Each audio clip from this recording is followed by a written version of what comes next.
Muy buenos días a todas y a todos. Quiero saludar en particular al señor presidente de la Fundación Paz Global, a don Thomas Hill, y en su persona a todos sus colaboradores, felicitándolo por este aniversario de esta importante fundación con tan nobles propósitos, y felicitarle por este evento y por lo de anoche, que nos transportó con una atmósfera muy especial a tiempos muy especiales para muchos de nosotros.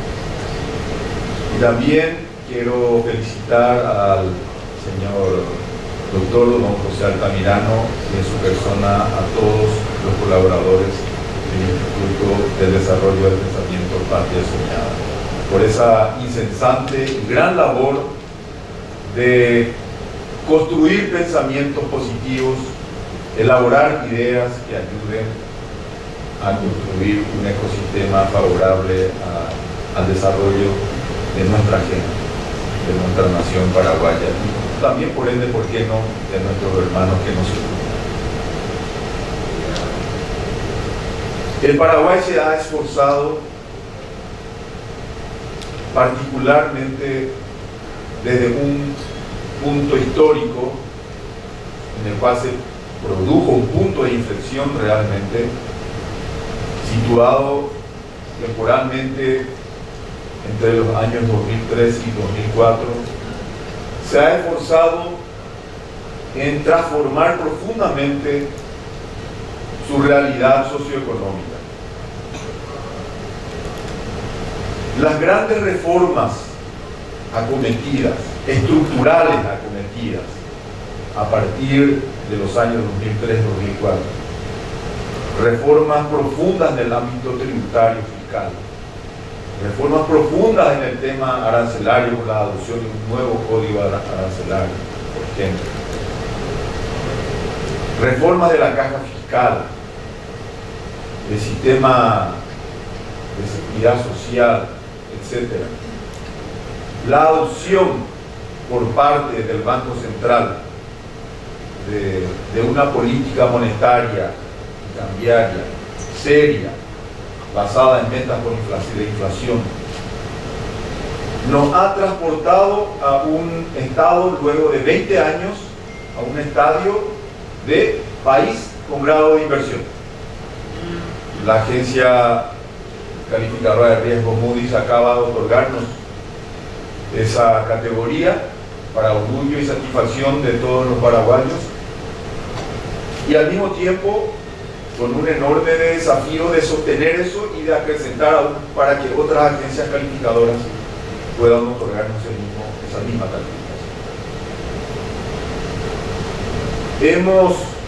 De un 53% de pobreza que tenía el Paraguay en el año 2003, cuando a mí me tocó asumir como vicepresidente de la República, juntamente con el presidente Duarte Frutos. En este momento estamos con un nivel de pobreza de alrededor del 25-26%. Es decir, en 20 años el Paraguay ya tiene las 3/4 partes de su población no pobre. Y uno podría decir, ¿pero estás satisfecho con eso? Claro que no. Yo quisiera que no haya un solo pobre en mi patria.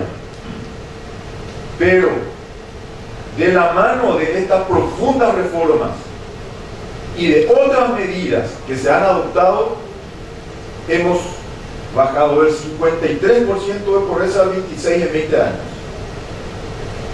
E inclusive en tiempos de pandemia, donde la disminución de la pobreza extrema con políticas públicas sociales aplicadas puntualmente y temporalmente.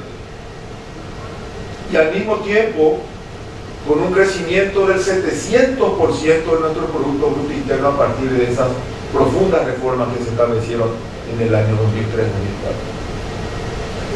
Entonces, ¿por qué comienzo con esto? De lo que voy a hablar.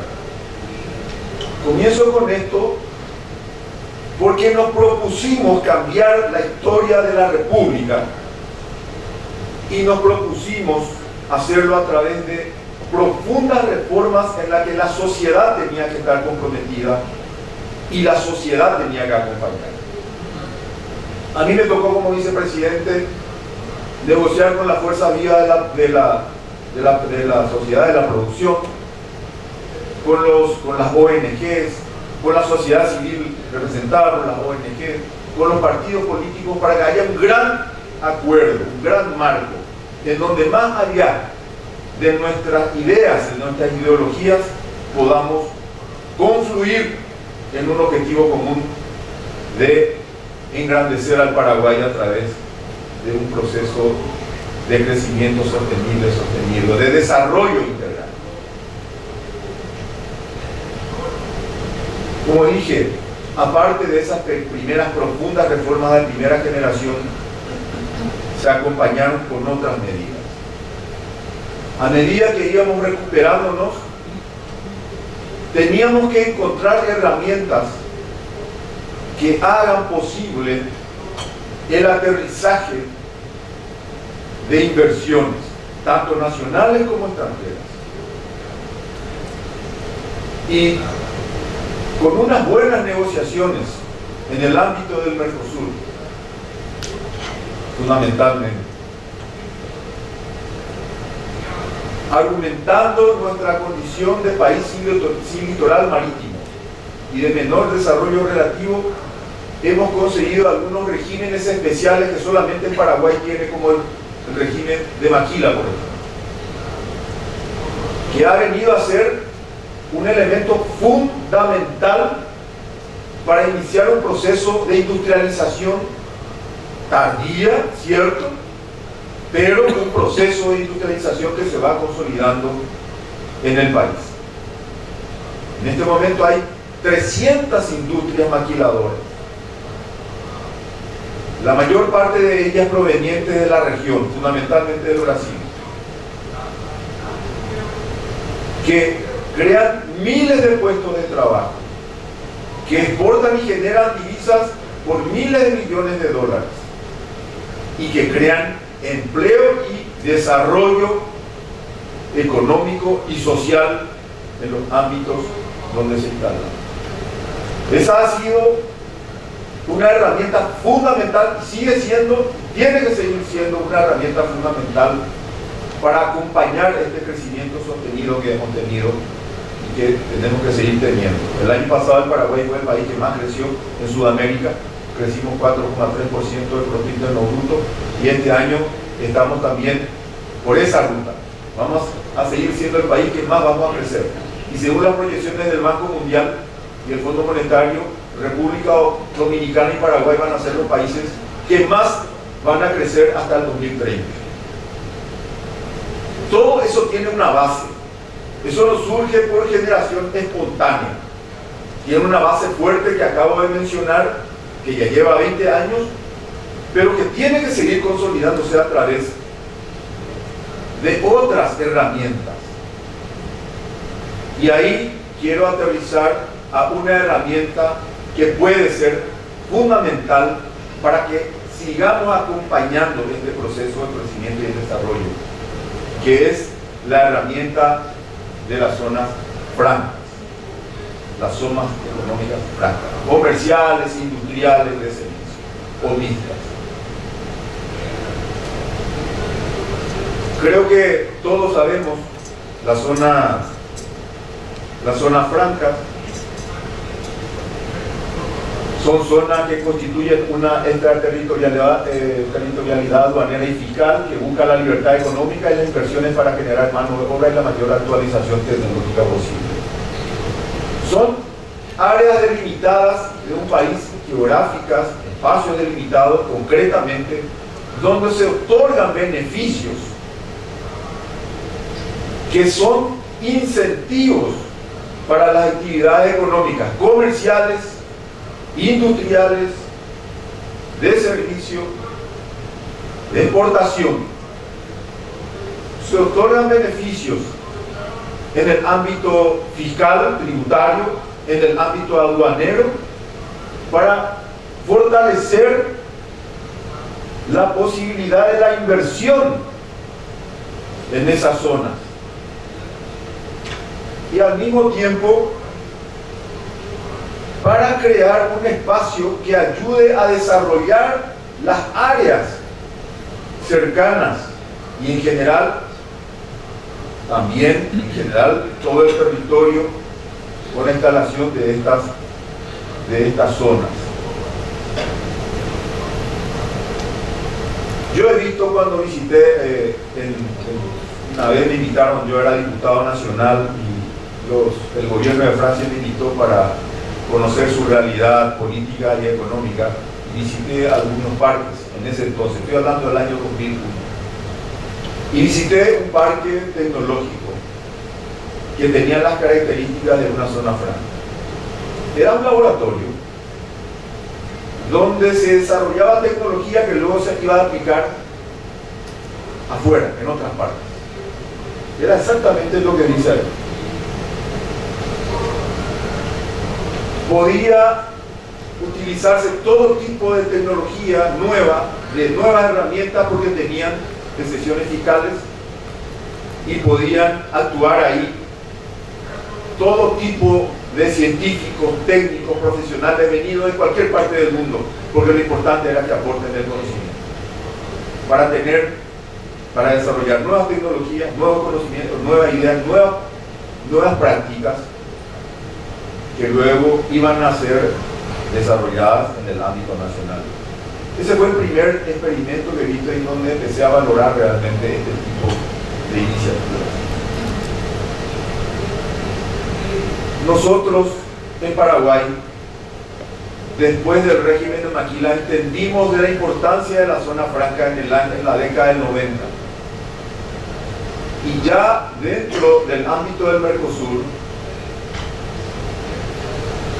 se crearon aquí las normas necesarias para que tengamos la zona franca en el Paraguay.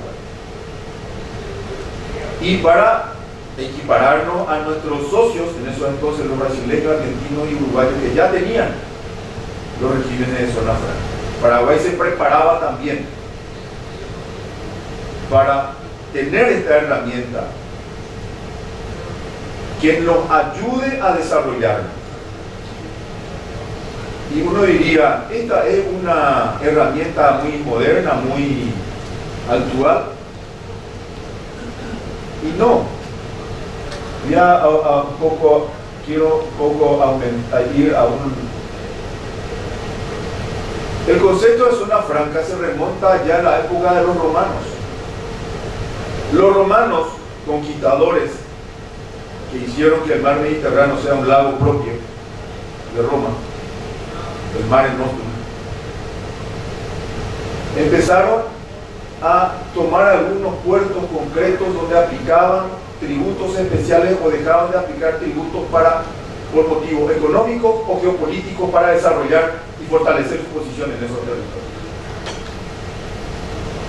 Fíjense, en Italia, en 1547, 55 años después del descubrimiento de América, ya se estableció el primer puerto franco de Livorno. O sea, estas herramientas utilizadas para el desarrollo se remontan hace 2000 años, y luego ya en Italia, ya entrando casi en la época moderna, con el primer puerto franco. Nosotros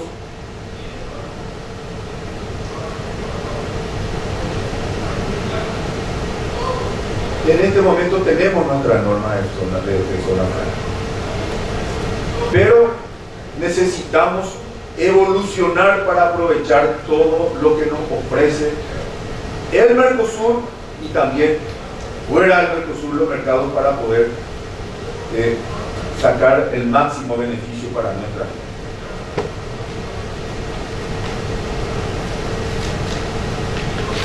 Existen más de 5.000 territorios francos en todo el mundo, en más de 141 países. Como dice ahí, esto se ha convertido en una herramienta para promover el desarrollo económico con la atracción de inversión y la generación de empleo. Fíjense lo que es China. China aglutina el 47% de los espacios de zona franca. Con esto los chinos lograron llevar miles y centenares, miles de inversiones y de industrias de todas partes del mundo. Nosotros, América Latina y el Caribe, solamente tenemos el 9% de todo el mundo. Otras economías como desarrolladas de Asia, el 21%, pero nosotros solo el 9%.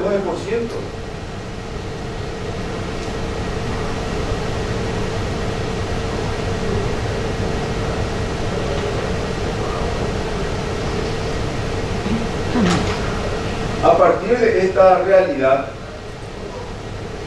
del 9% y esta realidad mundial, en donde vemos a China con 47, países del Asia con 21, etcétera, etcétera, etcétera, algunos de nuestros hermanos aquí de la región empezaron a acometer con mucha seriedad y con mucha fuerza la de desarrollar políticas públicas concretas para fortalecer su zona franca.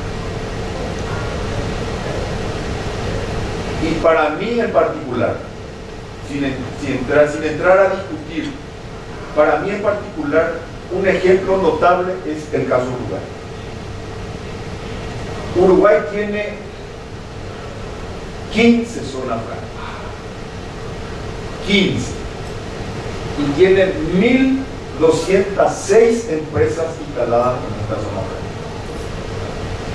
Ahí está la relación de los demás países. Mencioné el caso de República Dominicana, por ejemplo, como uno de los países que también más va a crecer. Hasta el 2030, 673 empresas en su zona franca. Pero fíjense Uruguay. ¿Qué hizo Uruguay? ¿Por qué nosotros tenemos, acá voy a avanzar un poco para que vean, estas son nuestras zonas francas en este momento. Las primeras fueron la zona franca global y la zona franca internacional, ubicadas en el Alto Paraná, que eran zonas francas comerciales en principio, pero se volvieron zonas francas mixtas. En mi gestión como ministro de Industria y Comercio tuve la posibilidad de trabajar intensamente con mis colaboradores para conceder los beneficios de la zona franca a lo que conocíamos como Mega Green, ese del Grupo Paraguay, y para hacer lo que va a ser la más grande inversión directa en el Paraguay con 4.000 millones de dólares. Y el último Atom, que va a ser de, ustedes saben, hidrógeno verde y amoníaco verde. También fuimos la primera administración que dio una zona franca de servicios, que aprobamos el 31 de diciembre del año 2020, a TOSA, Terminal Occidental, y acaba de concedérsele también a Félix la posibilidad. Tenemos, en total, son 7. ¿Por qué Paraguay, por qué Uruguay tiene 15 y tiene 1.206 empresas? ¿Qué hizo diferente Uruguay?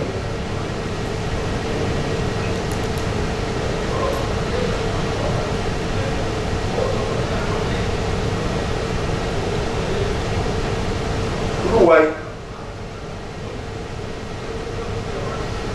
tenía las mismas restricciones que nosotros teníamos por el acuerdo del Mercosur, que es esta restricción. Cuando se firma el acuerdo del Mercosur, se establece con el acuerdo de todos los países que el caso de la zona franca iban a ser consideradas territorios internacionales.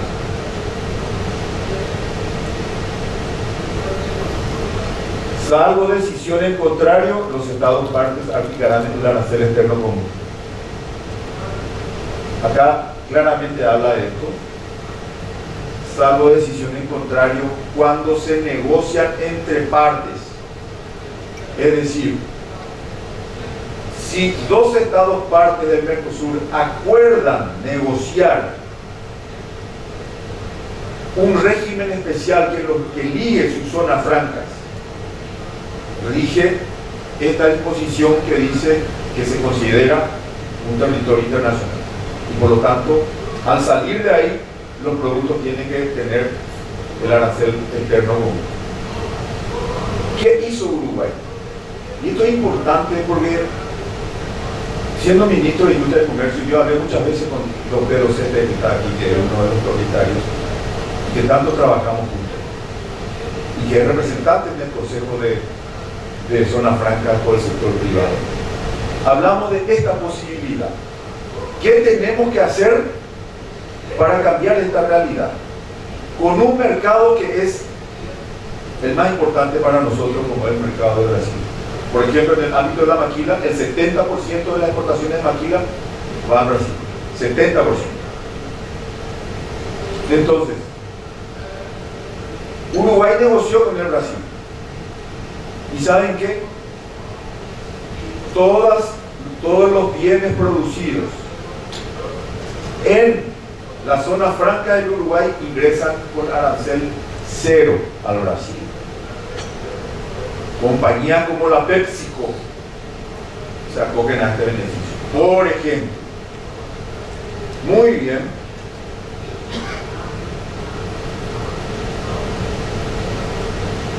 acá se refleja claramente en la zona franca de Colonia, PepsiCo y otras compañías, muchas otras compañías más. Acá puedo un poco las zonas francas de 15 zonas francas, 1.200 empresas, y el 6,6% del Producto Interno Bruto de Uruguay proviene de la zona franca. Fíjense, 77.000 millones de dólares del Producto Interno Bruto de Uruguay. El 6,6% de eso proviene de la zona franca. Emplea a 21.500 personas directamente en estas 15 zonas francas. Pero a partir de esta decisión que acabo de comentar, de estas negociaciones que hicieron,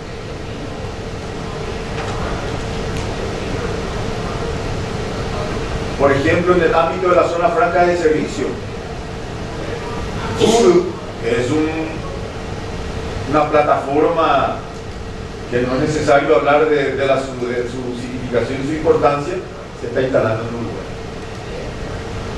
Por ejemplo,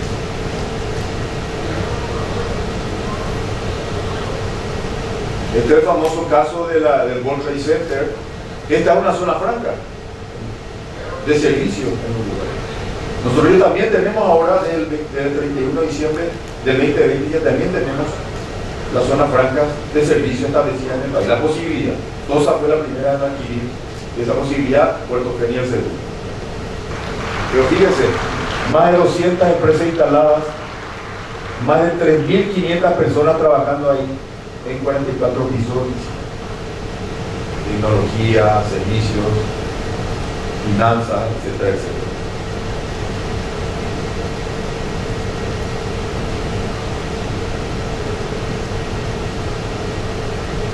Estas son algunas de las zonas, estas son las zonas francas de Uruguay. La cantidad de personas está un poco desfasada. Esto es 2019, 2000, ya son 21.500 personas. Todas estas son las zonas francas. La zona franca de servicio por excelencia es la World Trade Center, pero hay más.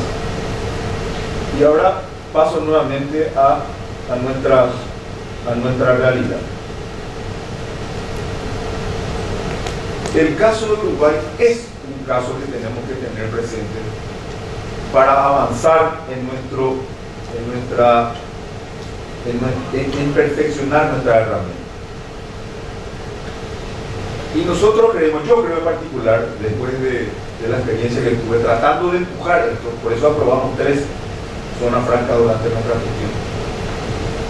Creo que tenemos que avanzar decididamente teniendo eso como un modelo que se puede replicar en Paraguay. Tenemos realidades bastante parecidas en algunos ámbitos diferentes, y aquí quiero hacer hincapié en algo que es muy importante, que Uruguay tiene y que nosotros tenemos que hacer el esfuerzo de tener, que es un término que es sagrado para construir confianza: Estado de Derecho, seguridad jurídica. Los uruguayos, aparte de todas sus herramientas, han dado la certeza de tener un Estado de Derecho y una seguridad jurídica que garantiza a las empresas el tratamiento público adecuado. Paraguay tiene que hacer, para mí en particular, uno de los principales desafíos de Paraguay es el construir un Estado de Derecho firme, que dé garantías a todo el mundo. Necesitamos consolidar nuestro Estado de Derecho si queremos seguir progresando. Sin seguridad jurídica, sin igualdad de oportunidades, sin igualdad ante la justicia, va a ser muy difícil que podamos alcanzar el grado de desarrollo. Pero, continuando, creo que tenemos que avanzar teniendo como muy presente el modelo uruguayo y teniendo a nuestro principal socio comercial, el Brasil, como un potencial nuevo socio bajo este nuevo régimen que queremos crear. Las instituciones que estaban en el Consejo de Zona Franca, o las instituciones que están, son el Ministerio de Industria y Comercio, representado por el Viceministerio de Comercio.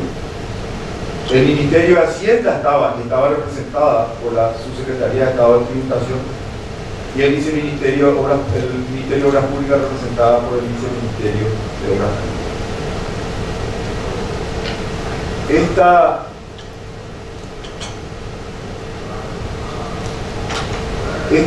Este sistema de gobernanza resultó muy eficiente, porque aparte del sector público se integró al sector privado. Aquí está presente uno de los integrantes del sector privado, el señor Pedro César.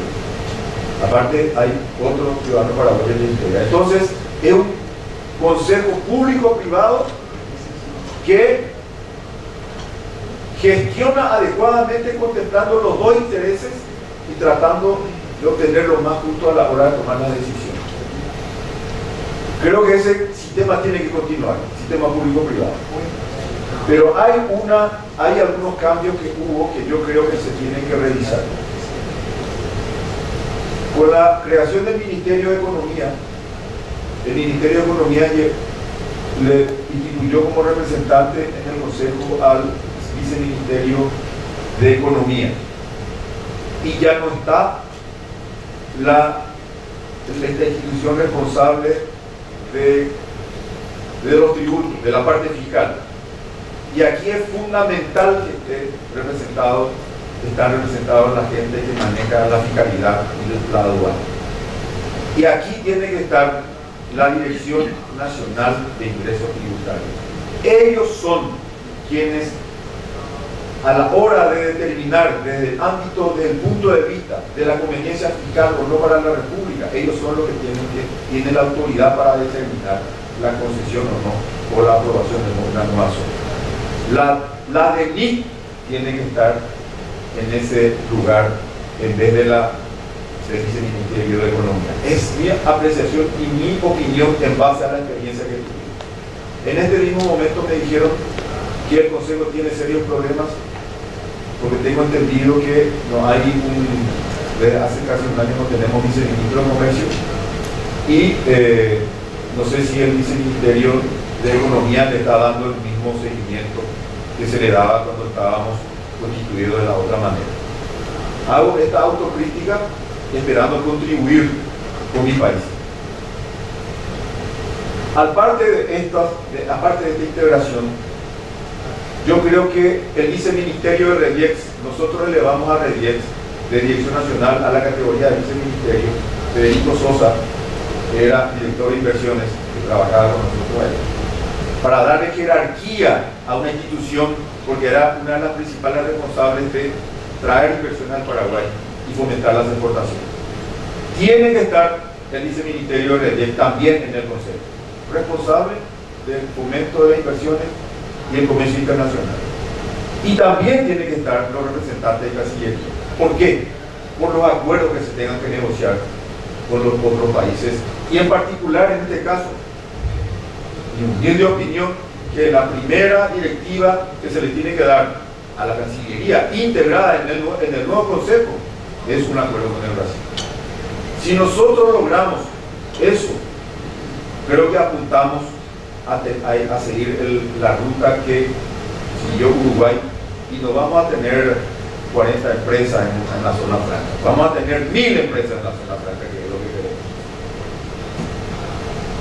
Entonces, creo que esto no es difícil, esto pasa por la voluntad política. Acá no estamos hablando de cambios constitucionales, no estamos hablando ni siquiera de cambios legales a través de la legislación, estamos hablando de voluntad política de los administradores, y al mismo tiempo estamos hablando de la decisión de hacerlo muy rápido, porque los tiempos, no tenemos mucho tiempo para seguir dando oportunidades de desarrollo a nuestra gente.